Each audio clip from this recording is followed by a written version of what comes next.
Yeah. Okay. And it looks like we are live. Yay.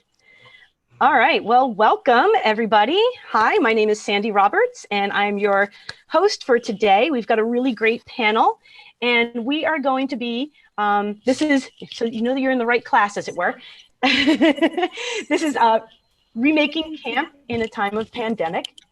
And for some reason, I'm hearing myself, which is weird. Great. Oh, I know why. 1 second, because that's going to drive me crazy. Okay, hopefully it's better. All right, so this is Remaking Camp in a Time of Pandemic. And we have a lot of really interesting things to talk about today. So I am a STEM educator and I'm still getting the weird feedback. But I am a STEM educator and makerspace coordinator for the Warren County Library System. I also am the owner of Kaleidoscope Enrichment, where I do a lot of other homeschool programs, libraries, and schools. And I'm an author. So I actually wrote the big book of Maker Camp projects. So Maker Camp is really important to me. Camp season is really important to me. And it's breaking my heart a little bit that I'm able to be in the room with all of my kids this summer.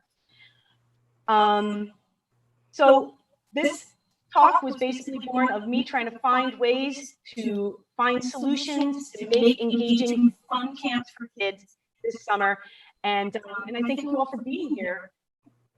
All right, why don't we introduce everybody else? We'll just kind of go from the top down, if that's okay. So Christina, let's start with you. Oh yeah, you guys might see it differently than I do. Technology. So let's start with Christina. Okay, hi everyone. My name's Christina. I work at the Warren County Library System. I mainly do programs for kids, but with an emphasis more on the tweens, teen age. I graduated last year with my Master's of Information, and I also am certified to be a media specialist. So I've been running Zoom programs since we've been shut down due to the coronavirus pandemic. Okay. Erica, you're next on my screen. Hi, I'm Erica Manville. I'm from Warren County, but I live in Massachusetts. I'm looking at my notes so I can remember who I am. I'm a visual arts teacher for grades 7 through 12. And I have been an English teacher, a 3rd grade teacher, and a visual arts teacher in elementary schools, middle schools, and high schools for 19 years. And every summer, I also run camps. I've mostly run art camps. This summer, I'm running virtual movement and art camp with a place called IS 183 in Massachusetts. It's near Tanglewood, Fame, where I'll be working with kids all over the country now. So that's cool. Teaching them how to go hiking and use materials outside to create art. That's awesome. That's really great. All right, Colleen. My name is Colleen Gunther. I am the Maker Librarian for the Ocean County Library System in the center-ish of New Jersey. Okay, and finally, Doug. Hey everyone, my name is Doug Baldwin. I'm the head of technology at the Piscataway Public Library, which is also located in sort of a bit northern central New Jersey from Colleen. I'm also on the board for a New Jersey nonprofit called New Jersey Makers Day, where we bring together different organizations and communities around New Jersey to be able to host events. Usually it's in March, but it's a statewide event, bringing those communities together to do maker and STEM programming and sort of promoting community values, sort of local making efforts. Unfortunately, we did not get to do our event this year because of COVID-19, but we hope to come back stronger than ever next year. Yeah, New Jersey Makers Day is certainly one of my favorite things for the whole year, and it was a real shame that we had to cancel this year. But hopefully, we'll be able to come back with some kind of event in the fall, maybe, or sometime soon. I'm getting the internet connection is unstable, so that's fun. All right. So I did send out a little poll to our attendees, just kind of finding out where they're doing their camp programs. And it looks like we've got a lot of makerspace, a lot of library, and then a whole lot of other. So where are you guys doing your camp programs? I'd love to see in the chat where you guys are doing camp. Because I think we're all probably in very different situations. So that brings me to my first question, which is, are people planning to do camps in real life this year? Are we planning to do mostly online? Are we doing some kind of a hybrid? What are you folks, our panelists, what are you planning for the year? Anyone want to start? Okay, Erica, you start. I have been working asynchronously with my students at my high school, middle school. So I've been videotaping and mostly working asynchronously. They watch the videos and respond on Google Classroom. I got to teach kids how to take photos with their camera in a way that I can actually see their photos, which was fun. And so I've been working with my summer job organization to create some more movement space, since we're trying to get kids to go outside and not be on their phones so much. So there's been multiple different models. So I will be doing a camp. One of them is for tweens and teens, where they'll meet with me once a week on a Tuesday for an hour on a Zoom, so synchronous, and then blending it with an asynchronous model where I send some stuff out over the internet with like videos and multiple links. And then I have a partnership with the Clark Art Institute, which is here near me in Williamstown, Massachusetts. And they have created a whole like series of, because museums are having this problem too, where they've created a whole series of online galleries. So we're sort of like blending it, but also like figuring out ways to blend all the different models. And then the kids will then have a week in between the synchronous model of meeting with me. And so the plans right now are to figure out ways to use artists that have used nature and either use their phones, leverage their phones and the technology they actually have, and then send materials home with them. So we're using all these different models, if that makes sense. Okay, so that has a lot more freedom to it than what we've been asked to do here in New Jersey, which is kind of tough. And I'm not sure why Maureen is jumping in. That's a little weird. But so Doug, I know you have been kind of working with a lot of folks on trying to plan summer programming. What are the ideas that you guys are kind of leaning towards? So yeah, so we're taking a couple of different approaches. So one is I'm actually working with an organization called Aspire IT, and so they work with student leaders to be able to partner them with organizations to conduct different types of programs. And what we are doing with them is I had two leaders, two very talented young ladies who are in high school, and so they're going to be doing some synchronous coding classes for us on Zoom, which should be interesting. We're actually going to do our first one next week. And it should be a very interesting model, I think, because we've just really never tried to do simultaneous instruction and live coding at the same time. So we're going to try to do sort of a split window view on this and see how it goes. We're starting with Scratch because we figure if we can get Scratch down and that sort of works well, we can sort of move on to something a little more complex.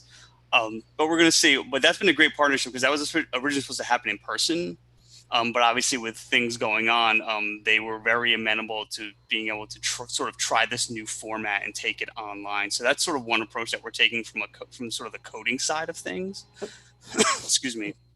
So we have 3 different types of workshops that we're going to be planning for June and July that sort of follow that model. Sort of the secondary model is something that I know Sandy and Colleen and I have been sort of meeting about and sort of working on here in New Jersey, and that's sort of doing sort of an adapted design thinking series of programs over the summer. We're going to do that entirely virtually. We're not going to be able to open our doors, unfortunately, to participants.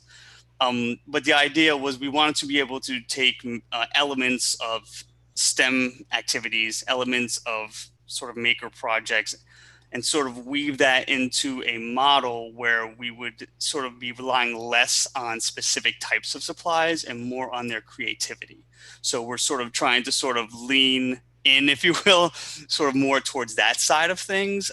So that should be interesting. My teen librarians are actually really excited about doing that because for them, it's sort of a new program and something we haven't done before. And then really our third approach, and this is going to be with younger children, is we're going to try sort of sort of an online project walkthrough where they actually come to the library, maybe pick up sort of a little bag of supplies ahead of time. And then we sort of take them through maybe like a 45-minute, project build. So we're trying sort of these 3 different models, and we're gonna sort of beta test everything, really, just see how it goes, what's successful, what's not, and then sort of like all of us in the make movement do is sort of adapt from there, and sort of fail forward as best as we can. Right. No, I like that you have several different models so that you can kind of have that flexibility. That's really great. Now, Christina, I know that you've been using Zoom a lot for your programming, and it's actually been a benefit. Yeah. So tell me a little bit, because you were telling me about your anime club. Yes. So I decided that when we were told, kind of given the green light to go ahead and do programs, I realized with a lot of the tweens and teens, like probably what they're missing most right now is like just social connectivity. Like they can't really talk to their peers, most likely depending on where they are. And they also have school still. So I figured the best kind of thing would be almost to have like a roundtable discussion, as long as it was, we had some type of main theme to connect us all. And it was actually during, I want to say, I do run like a tween book club with the Zoom, and the kids suggested, or the tweens, they suggested that, they really like anime. So I was like, all right, well, we can watch anime. And I went through a few different things with that. You can broadcast it, of course, on like Funimation and things like that, just because it would be a copyright violation. So I did go through a few like little stages of trying to figure out how to work it. So I did create a Discord server, because I thought maybe we could just live chat and watch it. But then at the same time, then I thought, well, the parents might want to see who I am, might want to see who you're talking to first. So I decided to have the kids watch the anime beforehand. And then usually during the Zoom meeting, we kind of just talk, and I'll bring up like, how'd you like the artwork? How'd you like the story? Do you have a favorite character? And then it kind of just flows naturally, the conversation. So it's not like I need a lot of prep work. The hardest thing is trying to find anime that's clean enough for them all to watch. Yeah. That's the biggest thing right now. But there's tons of legal ways to watch it, so that's a good thing. That part's easy. It's just screening enough anime to make sure it's good for them. So the copyright issues are an important one to bring up, because I know like our librarians and folks that are doing story times, they have to be very aware of what they can and can't put out publicly versus what you might be able to do in a Zoom chat. So that's going to be a whole new thing to consider, because it's going to be a whole new world there. Colleen, what about you and your library? What are you guys working on for this summer as far as what models are you offering? So my situation is a little bit different in that we are a really big organization. There's 21 different branches for our system, and I am not in a role to make decisions on things like what softwares we're going to be using. And so until some of those decisions are made, I'm kind of in the background trying to come up with things that aren't going to require video content, because I'm the only maker librarian currently. And I want to make sure that anything I come up with can be also like adaptable into different levels and different branches. So I'm kind of focusing on things that I can get to like a wider audience and have other people kind of do some of the video side of things. Or it's been a little bit of a struggle, and I'm saying that with as much patience as I can, because it is so uncertain. I already know definitely we're not having people in the building. Any programming that was planned, I think through July, has officially been canceled as far as in person. I don't really foresee that being very different for August. I work in the main branch, and running the makerspace creates like a whole other slew of challenges, because how do you wash a 3D printer? How do you make sure your little bits aren't like in someone's mouth? So I'm trying to like turn my mind a little bit towards like what I'm currently doing in my home life. And I have a 12-year-old and a 15-year-old. So like, what are they into right now? What am I forwarding on social media to my friends and my sisters with their children? So I'm trying to like incorporate it to a few different things. So one of the things is like Instagram challenges. It's very simple, basic, like real quick, you saw it, you liked it. I'm a very visual learner. So I don't typically read, like, even if it's a tiny blurb, I don't read a whole lot of it. I look at the picture. I think I know how they do it because I think I'm that good. And then I make a bunch of mistakes and I figure out either a new way or something else. And that has been, I think, like a good way to start off really small. And then the next step is to take those challenges and then start creating like a bigger set of instructions where not only is there like that cute visual pop that draws somebody in, it also is instructions that I can link to like the Makerspace website. I can share them with the other branches, and then the people in the branches have the capacity to share that with their teams and their patrons. But I'm definitely still working on it because everything we had planned involved stuff, like so much stuff, a box of stuff for each person. And I was a children's librarian first. So I work with kids and tweens more than any other audience. And I don't know, there's something so special about like seeing a pile of stuff turned into a thing according to their brain. So I'm looking for inspiration still, but I foresee that the project that we're working on with Doug and Sandy, like I think that is going a very far way in helping me to like just reimagine, like, how do you do this without equipment, without hands-on access? And I'm here for inspiration, probably just as much as anybody else. Yeah, and I think a lot of what you're speaking to are some of the limits that we're all, Sure. the limitations that we're not used to, right? Mm-hmm. And I know, Erica, you've actually been teaching all of this. Yeah. And that's got to be quite an experience, especially as an art teacher, Yeah. It's really, Colleen, you're bringing up a lot of things that are ringing true for me. I started to look on Instagram at the posts that my students were looking at and reacting to. A lot of them are the quick, like what you're saying, but Google Classroom is the platform that we were asked to use, but it's totally not visual at all. And so I created my own website on Weebly and then I linked to it so that I could be visual. So there's all these like walls and barriers that I feel like I have to keep making something else so that it's accessible to the kids. And then there's all these policies online, right? So like our district, I worked for a district previously that embraced social media. And then now I work for a district that does not embrace social media and is afraid of it. And I'm of the ilk that believes that we need to teach the kids how to do this in a way that's respectful, and that when things go wrong, we use that as a teaching model to like help kids understand how to do this stuff, right? So, and so I've been advocating as a union rep, because we have unions, so there's a whole other layer of like asking permission through the union for what teachers can do. So I'm using the union and leveraging it to create memorandums of agreement with our district to allow social media posts so that the kids can actually be motivated, because motivation in the regular classroom looks very different than motivation online.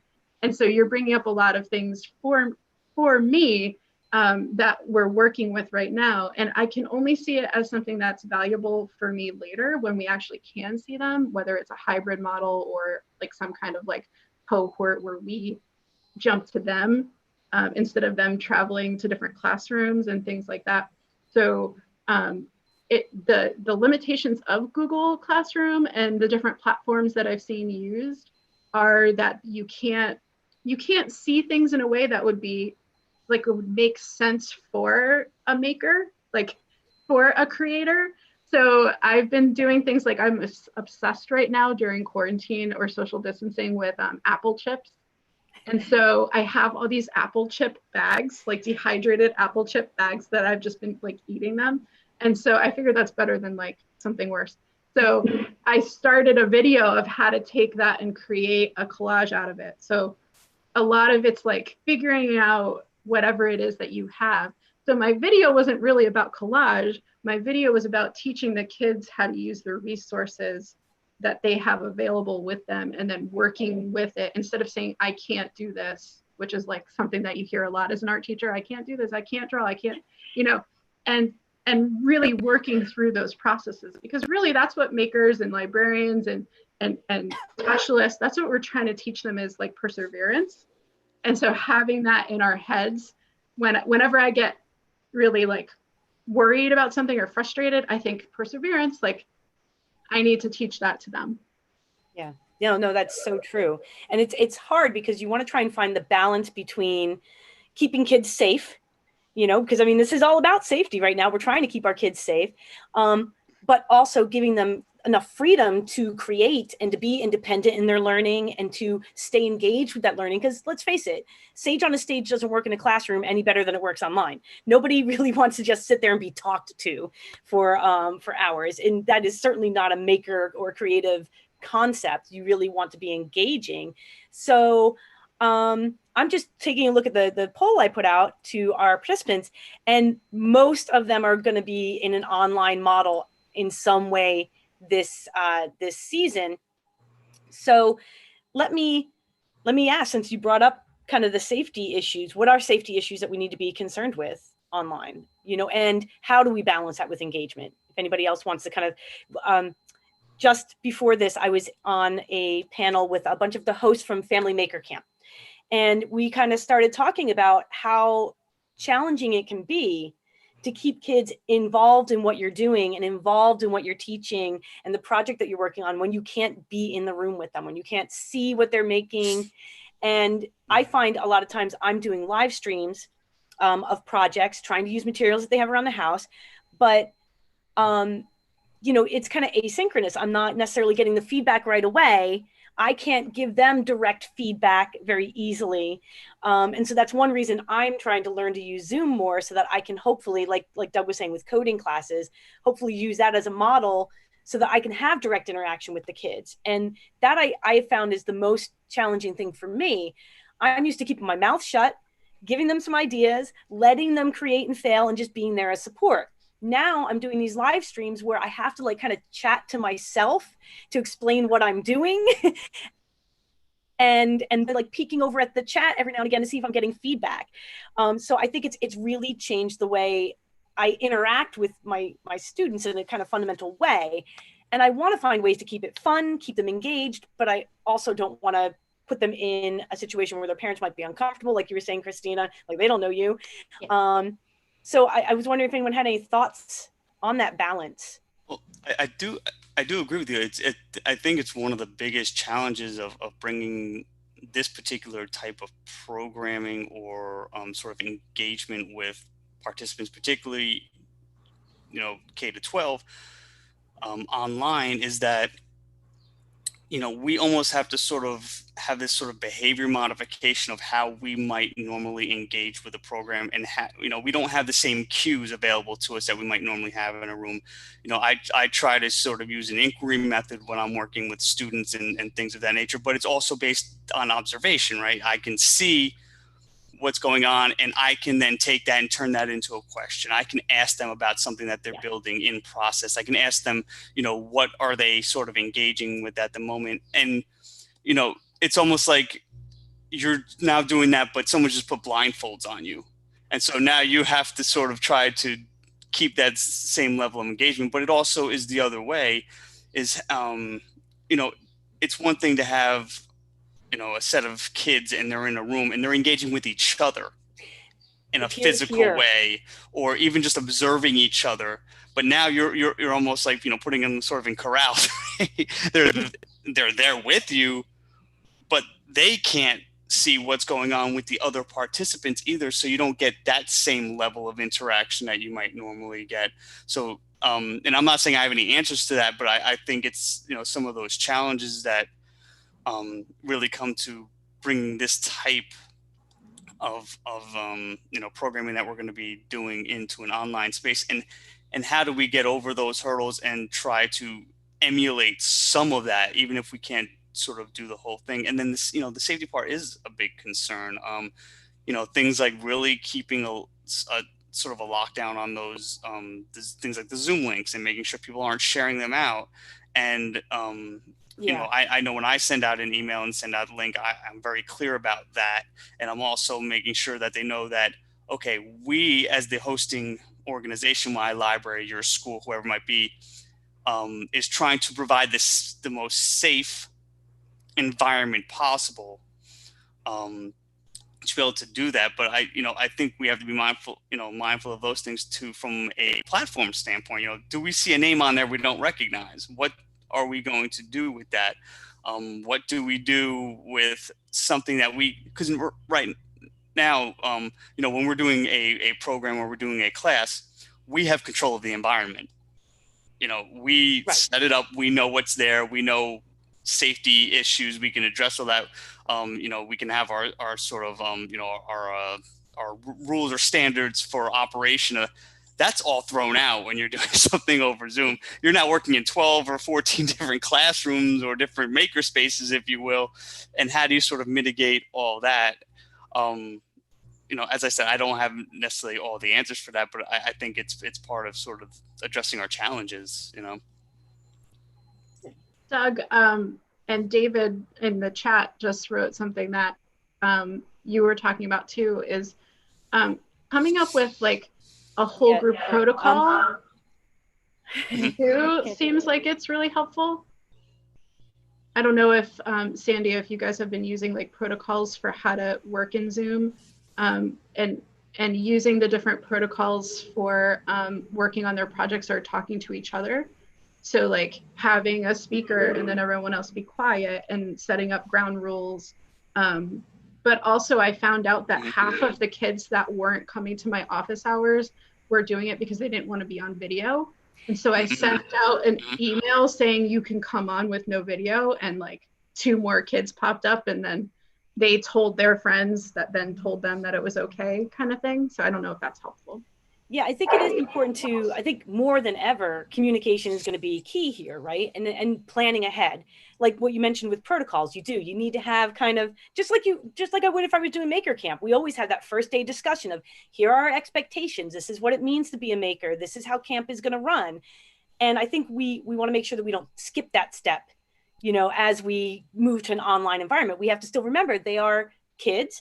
They do feel more comfortable when they know what the expectations are. They know where they can push boundaries and where they really can't. Like, you cannot push boundaries if you're using a soldering iron. I'm sorry.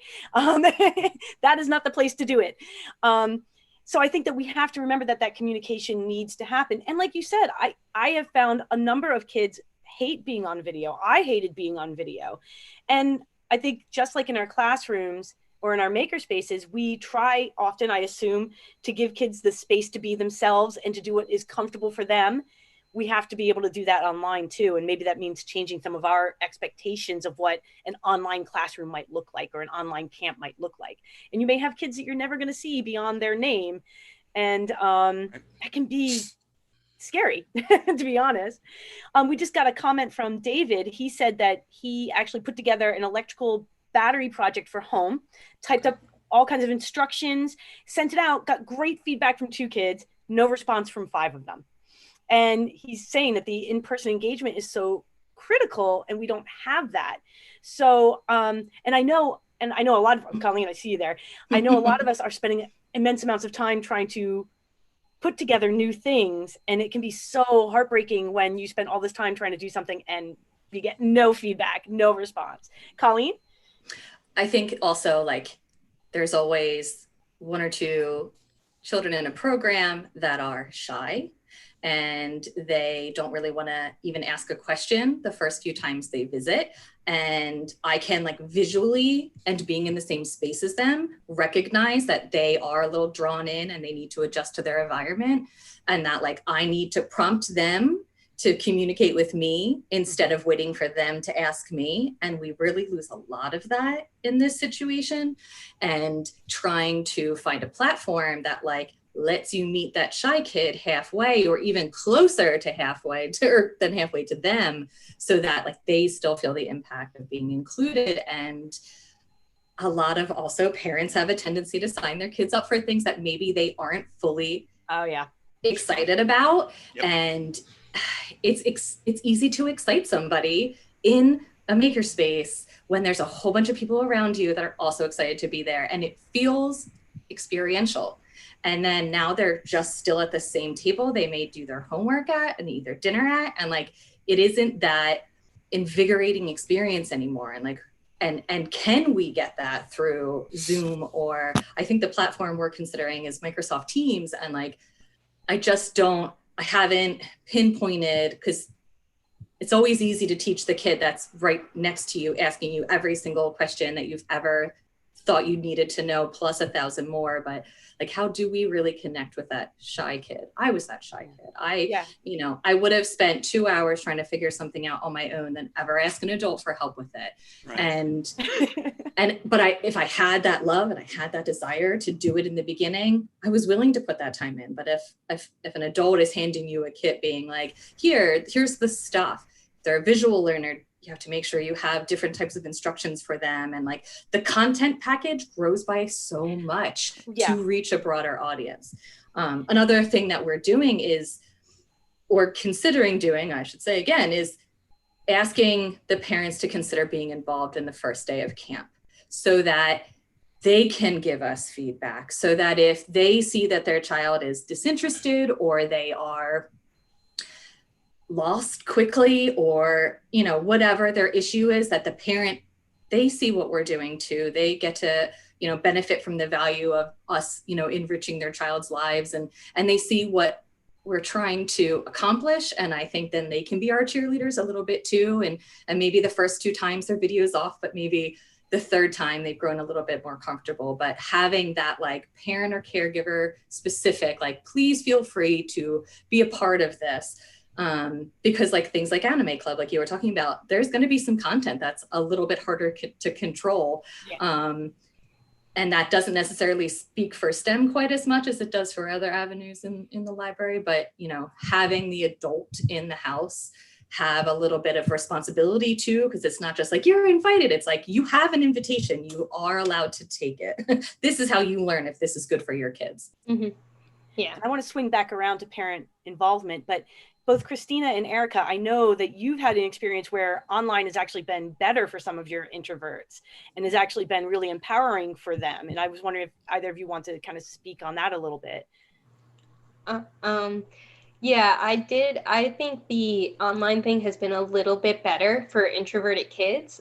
We've had some Zoom meetings where you have kids that are really loud, like normal, and they're really kind of like shouting and having a good time with each other. But I'm able to like chat with the kids that are quieter and also just say like, hey guys, like hold on a minute, like let so-and-so speak. And as they get more comfortable and realize like I'm giving them a platform to talk and they can take their time, they do their kind of like blossoming and they're like much more involved. And since I do still have the Discord server, a lot of the kids that are more quiet, they will, it's not always active or anything like that, but they will post like their artwork and stuff. And, so the anime one posts their artwork, which is a really good thing because now they're getting feedback from their peers that it's good. And like, here's this color I would like. So they're having like a real connectivity and like connecting with people their own age, which was what my point, like what my goal of it was. So it is good to see that because they can kind of like hide behind a screen, so to speak, they're able to become more comfortable and outwardly, it seems like.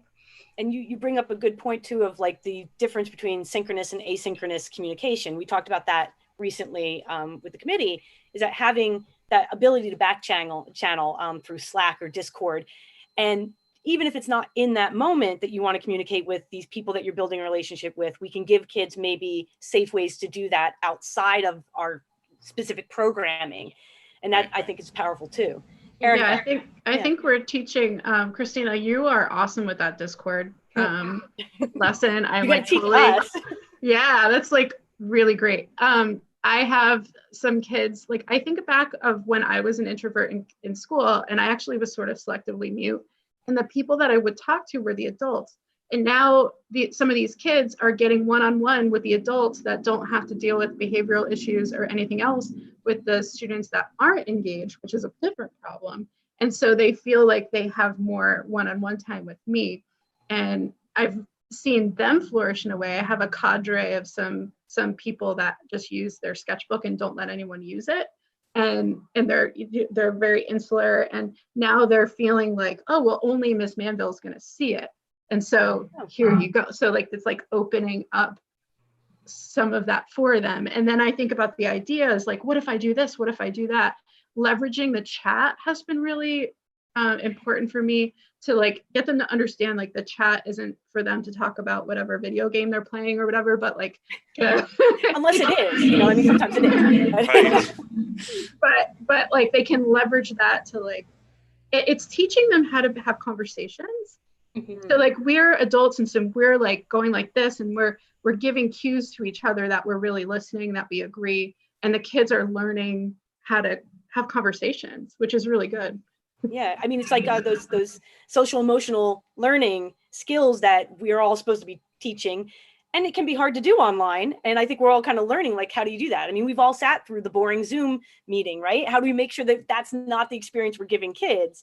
How do we make sure that we are taking responsibility to make it engaging and model to them what we expect them to do? I did the last poll, which was kind of what resources people need, and lots of folks are looking for advice on live streaming.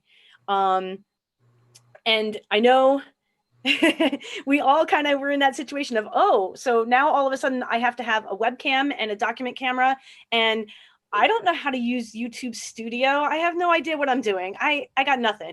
And I'm a techie person, you know, and I was like totally blown out of the water with this. And I suspect maybe a lot of us were in a similar situation. So I just wanted to ask if anybody kind of had, what's your like top 3 tips for providing online content and live streaming educational materials? Who wants to jump in there?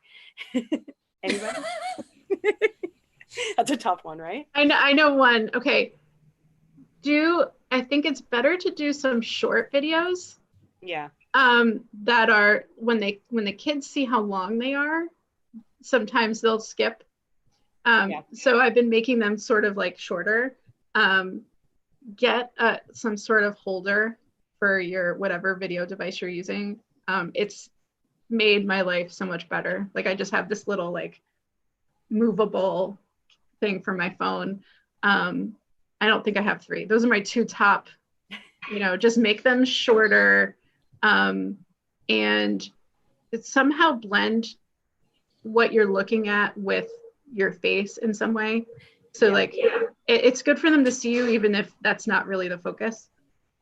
Yeah, I did a little talk this morning on using OBS, which is open broadcast software, typically used for gamers, for my educational stuff, because it lets me do that picture-in-picture really easily. Yeah. And it lets me switch between my cameras, because I definitely learned the hard way early on with Family Maker Camp that if I'm putzing about trying to get the right camera and switching to my iPad or something, I just lost 10 people. They're gone. They've left.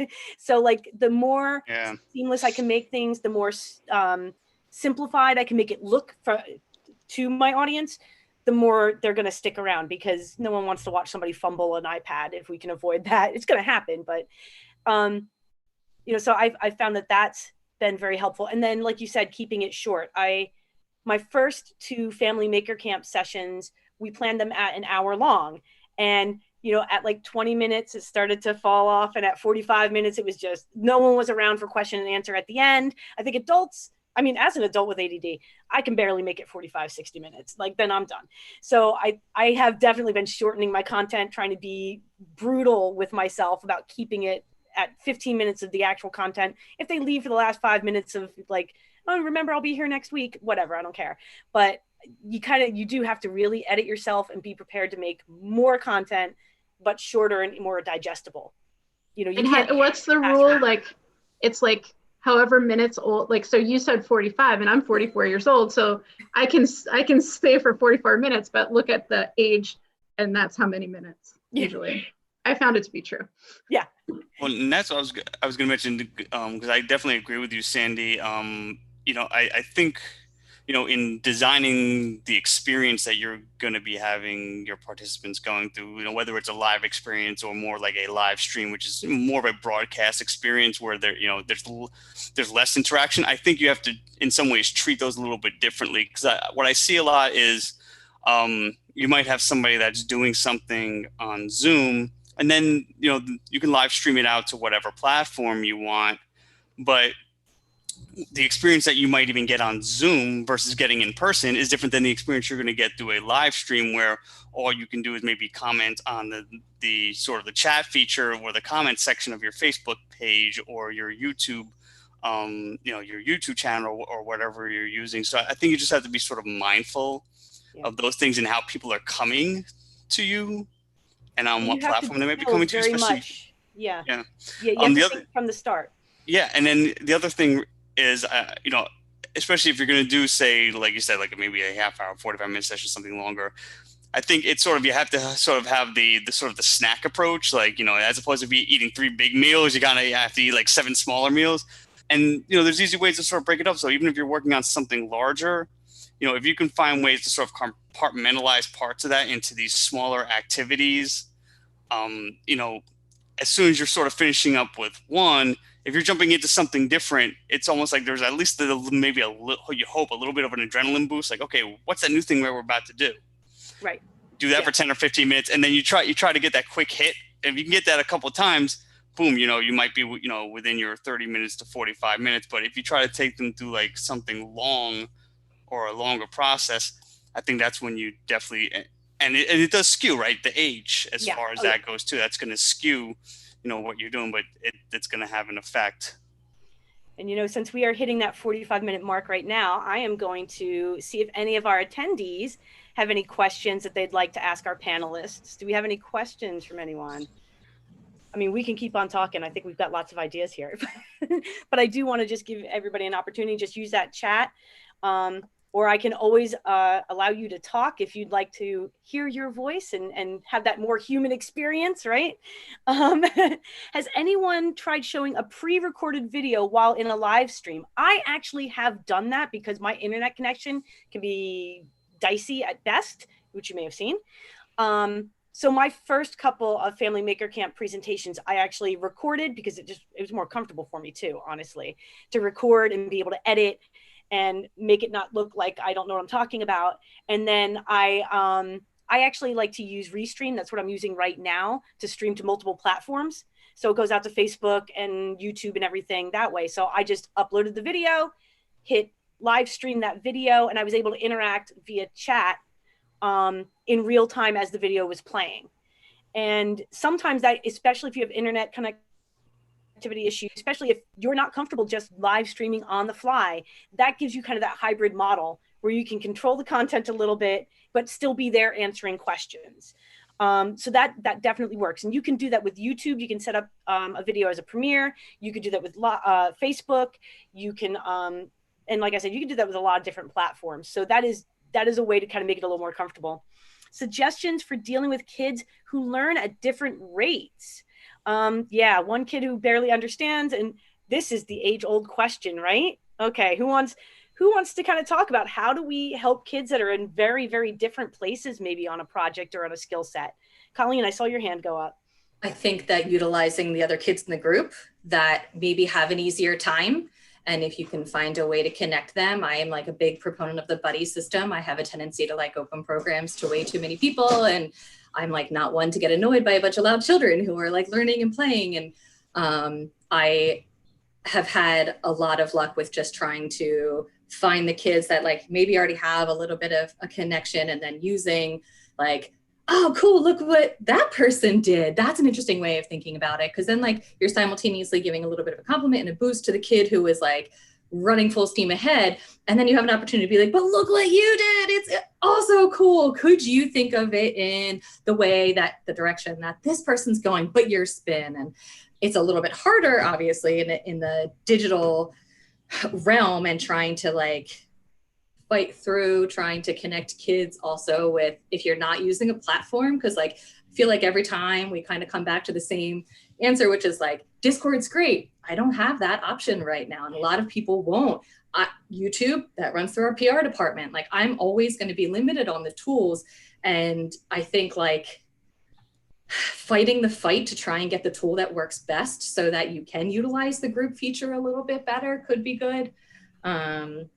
And I don't know, I'm just like, be a cheerleader and and just find everything that you can say that's awesome about what they've accomplished so far, because a lot of kids just need to know that they're on the right path. Like, hopefully that can be enough of like and there is no wrong, right? Like there should never be wrong. There's learning and then there's learning. And I think that that's the easiest part about working with children, because they're okay with making mistakes a little bit more than adults, in my experience. But I think I need to rely on a buddy system a little bit, and that's going to have to be a decision and probably an argument, or that's not the right word, but really push for something that's going to allow that engagement between people. And maybe really using some of those chat features that Erica was talking about, like teaching them how to talk to one another in chat privately, things like that. Erica. They have the breakout rooms for Zoom. And my own child, who's 13, is doing a more synchronous model. And so they'll do mixed groupings and send out breakout rooms for the kids because, especially in art and other things, there's all that performance anxiety. So I've been teaching them a lot about improv, which uses the not to be negative to like yes and model. And so I taught that to some of the kids that have been going to my office hours. And that's really difficult because there's something that happens to a kid when they become a teen, where my own child will like look at me with complete disdain, even though I just got her something to eat. Like, I just got you your favorite food and now you're hating on me. Like, I don't understand it. So like, I'm teaching them how to use a more positive model. You can still lace it with as much sarcasm as you want as a teen, but like, but the yes and instead of the no, that doesn't work. Like, but the yes and, like, how can we make that work? And I think that's going to be so important for camp and for summer, because this is going to be a very strange summer for our kids. A lot of the normal things that they expect are likely not to happen or not happen in the same ways. So really teaching a model of positivity and kind of, finding ways to engage things, and how can you make the best out of a situation? How can you be creative? Being a maker right now, I think, is probably the best thing you could do for your mental health, right? Because you literally can make the world a better place. And I think that has to be so much of the message that we share with kids this summer, especially.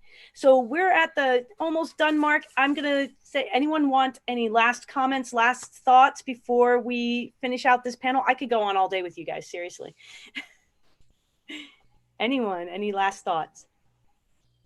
I'll just jump in and say that I'm trying to definitely look at this as sort of a positive challenge, if you will, and trying to really sort of keep that mindset. I think there's going to be a lot of things that we're going to learn as facilitators as we engage in these types of programs. I think we have to definitely be afraid, again, not to fail.